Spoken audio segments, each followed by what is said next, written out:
Pipe A വഴി tank നിറയാൻ 20 മണിക്കൂറും പൈപ്പ് ബി വഴി ടാങ്ക് നിറയാൻ 30 മണിക്കൂറും എടുക്കും. പൈപ്പ് സി വഴി ടാങ്ക് ഒഴിയാൻ 60 മണിക്കൂർ എടുക്കും.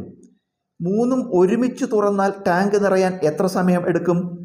അപ്പോൾ ഒരു ടാങ്കാണ്, അതിൽ എ മാത്രം തുറന്ന് വയ്ക്കുക, ബിയും സിയും അടച്ച് എ മാത്രം തുറന്ന് വെച്ചാൽ 20 മണിക്കൂർ വേണം നിറയാൻ. ബി മാത്രം തുറക്കുക, എയും സിയും അടയ്ക്കുക, ബി മാത്രം തുറക്കുക, എയും സിയും അടയ്ക്കുക. അപ്പോൾ ടാങ്ക് നിറയാൻ 20 മണിക്കൂർ വേണം. എയും ബിയും അടച്ചിട്ട് സി മാത്രം തുറക്കുകയാണെങ്കിൽ, എയും ബിയും അടച്ച് സി മാത്രം തുറന്നാൽ ടാങ്കിലത്തെ വെള്ളം മുഴുവൻ പുറത്തു പോകാൻ 30 മണിക്കൂറാകും. ഈ ടാങ്കിൽ നമ്മൾ 3 പൈപ്പും തുറന്നു വെച്ചാൽ ഈ ടാങ്ക് എത്ര സമയം പിടിക്കും എന്നറിയാൻ. അതായത് ഉള്ളിലേക്ക് വന്നുകൊണ്ടിരിക്കും വെള്ളം, പുറത്തേക്ക് പോയിക്കൊണ്ടിരിക്കും. അപ്പോൾ ടാങ്ക് നിറയാൻ എത്ര സമയം വേണം? ഈ കണക്ക് ചെയ്യാൻ നമുക്ക് 1/x + 1/y - 1/z എന്ന ഫോർമുല ഉപയോഗിക്കാം. ഇതിൽ എക്സും വൈയും ഉള്ളിലേക്ക് വെള്ളം വരുന്ന പൈപ്പുകൾ, ഇസെറ്റ് എന്ന് പറഞ്ഞാൽ പുറത്തേക്ക് വെള്ളം പോണത്. അപ്പോൾ 1/ എത്രയൊക്കെയാണ്? ഉള്ളിലേക്ക് വരുന്ന 20 30 ആണ്. 1/20 + 1/30. മറ്റേത് മൈനസ് ഇടണം. ഉള്ളിലേക്ക് വരുന്ന രണ്ടും പ്ലസ്, പുറത്തേക്ക് പോണത് മൈനസ്. 1/20 + 1/30 - 1/60.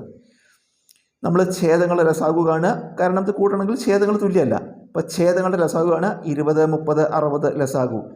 ഇതിൽ 20ൻ്റെയും 30ൻ്റെയും മൾട്ടിപ്പിളാണ് 60. 20ൻ്റെയും 30ൻ്റെയും ഗുണിതാണ് 60. അപ്പോൾ LCM 60 ആണ്.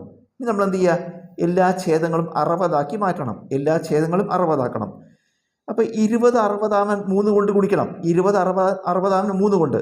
അപ്പോൾ 1/20 × 3/3 പ്ലസ് 1/30 × 30 60 ആവാൻ 2 കൊണ്ട് ഗുണിക്കണം. 30 60 ആവാൻ 2 കൊണ്ട്. 1/30 × 2/2 മൈനസ് ഇത് അതുപോലെ 1/60.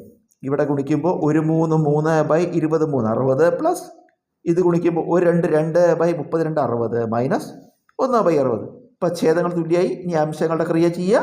3 + 2 - 1 പൊതുവായ ഛേദമായി 60 ഇടുക. 3 2 കൂട്ടിയ 5, 5 1 കുറച്ചാൽ 4/60.